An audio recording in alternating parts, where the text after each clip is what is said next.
സത്യം സത്യമായി ഞാൻ നിങ്ങളോട് പറയുന്നു, ആരെങ്കിലും എൻ്റെ വചനം പാലിച്ചാൽ അവൻ ഒരിക്കലും മരിക്കുകയില്ല.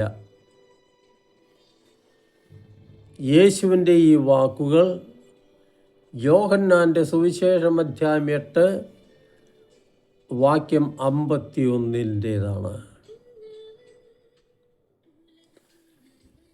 ഈ വാക്കുകൾ യേശു പറഞ്ഞപ്പോൾ ശ്രോതാക്കളായ യഹൂദ നേതാക്കൾക്ക് അത് മനസ്സിലായില്ല.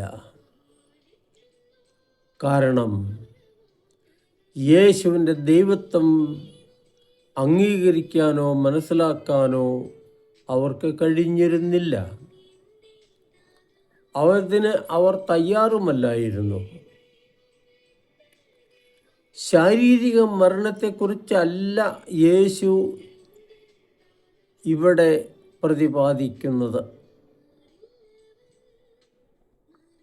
തൻ്റെ വചനം പാലിക്കുന്നവർ നിത്യജീവൻ പ്രാപിക്കും എന്നാണ് യേശു അർത്ഥമാക്കുന്നത്. ഒരു ദൈവത്തിന് മാത്രമേ ഇങ്ങനെ പറയുവാൻ സാധിക്കൂ.